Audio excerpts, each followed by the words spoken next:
साहूकार के विनीत वचन सुनकर स्वामी सत्यदेव भगवान संतुष्ट हो गए और उसकी नाव में संपत्ति को वैसा ही करके अंतर्धान हो गए। साहूकार ने अपनी नाव को धन धान से पूर्ण देखकर श्री सत्यनारायण भगवान की पूजा की और अपने घर की ओर प्रस्थान किया।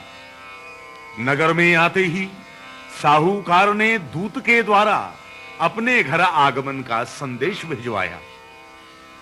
दूत का संदेश सुनकर लीलावती अत्यंत प्रसन्न हुई और भगवान सत्यदेव का पूजन करके कलावती से कहा, मैं चलकर उनका स्वागत करती हूं, तुम भी पूजन करके शीघ्र आ जाना। कलावती ने भी प्रसन्न होकर पूजा की, किंतु उतावली बिना प्रसाद लिए अपने पति और पिता से मिलने तुरंत वहां जा पहुंची। प्रसाद ना लेने से भगवान सत्यदेव रुष्ट हो गए और कलावती के पति को उसकी नाव सहित अंतर्धान कर दिया। कलावती अपने पति को ना देखकर महान शोक से व्याकुल होकर रोती हुई पृथ्वी पर पछाड़ खाकर गिर पड़ी। रोती विलाप करती हुई कलावती ने अपने पति की चरण पादुका लेकर वहीं सती हो जाने का निश्चय किया। कलावती और अपने जामाता की यह दशा देखकर उसके माता पिता व्याकुल होकर सोचने लगे, यह कांड किस देवता के कोप के कारण हुआ है। हम भगवान सत्यदेव की माया से भ्रम में पड़ गए हैं।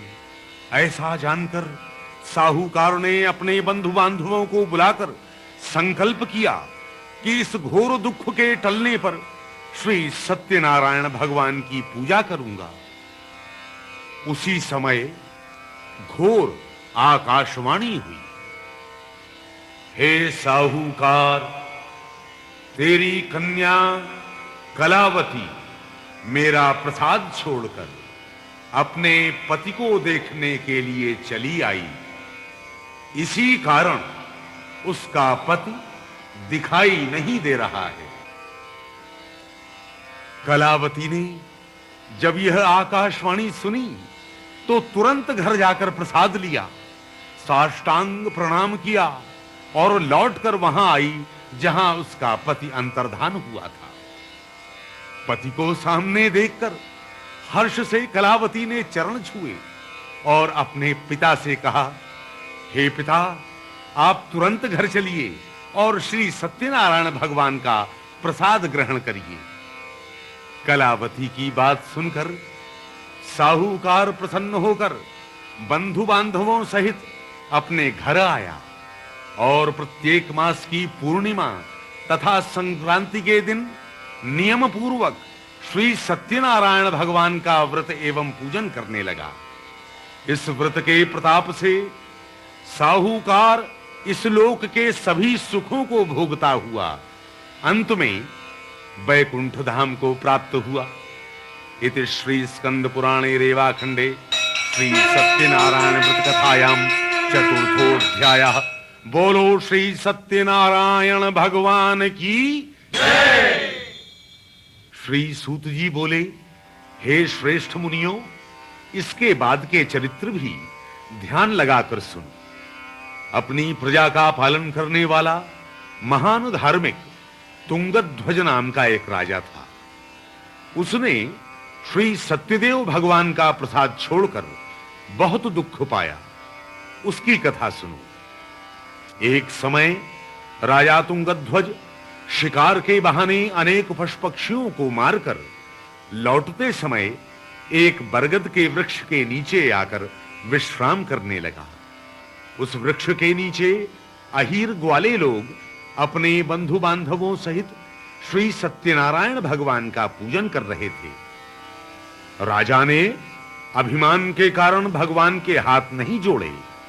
पूजन के उपरांत गोपजनों ने राजा को प्रसाद दिया, परंतु राजा ने वह प्रसाद नहीं लिया।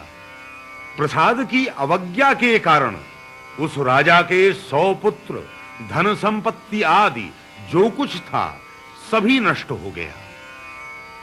इस प्रकार के भयंकर दुख पड़ने पर राजा ने बहुत गंभीरता पूर्वक इन घटनाओं के घटित होने का कारण सोचा और निर्णय किया कि श्री सत्यनारायण भगवान ने ही मेरा सर्वस्व नष्ट किया है।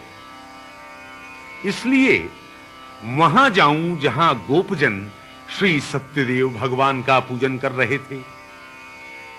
इस प्रकार मन में निश्चय करके राजा उन अहीर गोपजनों के पास गया और उनके साथ सम्मिलित होकर बड़ी श्रद्धा और भक्ति के साथ श्री सत्यनारायण भगवान का पूजन किया।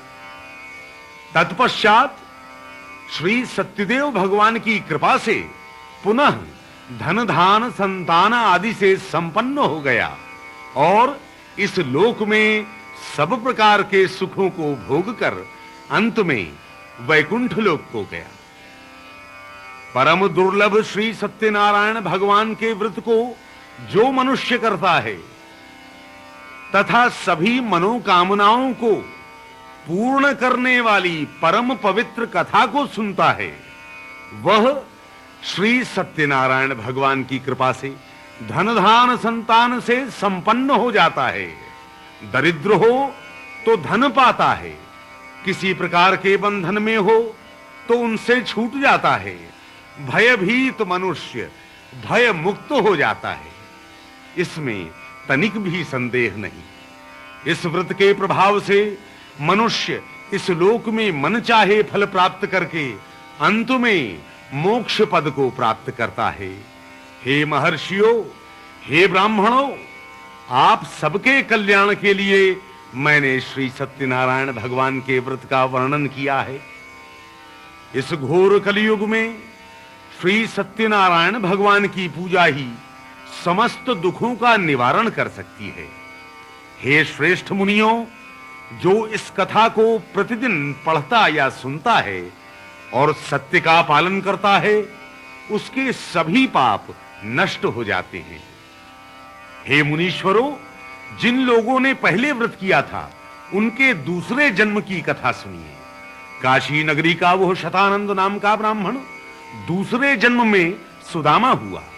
भगवान श्री कृष्ण जैसा सखा पाकर उसने परम पद को प्राप्त किया। लकड़ी बेचने वाला वह लकड़हारा केवट हुआ, जिसने अपने हाथ से भगवान श्री राम के चरणों को पखारा और उनकी सेवा करके जन्म मरण के बंधनों से मुक्त हो गया। पद पखार अरुले चरणामृत हर्षित नाव चलाई, केवट भाग्य सराहि देवगण सुमन वृष्टि झरलाई। उल्का मुख राजा दूसरे जन्म में राजा दशरथ हुआ, जिन्होंने भगवान श्री राम जैसा पुत्र पाकर वैकुंठ धाम को प्राप्त किया। और वह व्यापारी साहूकार दूसरे जन्म में राजा मोरध्वज हुआ, जिन्होंने अपने पुत्र का आधा अंग आरे से चीरकर भगवान को प्रसन्न किया। महाराज तुंगध्वज दूसरे जन्म में स्वयंभू मनु हुए, जिन्होंने भगवत संबंधी कथाओं के द्वारा सभी को भगवान का भक्त बनाया। इति श्री स्कंद पुराणे रेवाखंडे श्री सत्यनारायण व्रत कथायां पंचमोऽध्यायः। बोलो श्री सत्यनारायण भगवान की जय।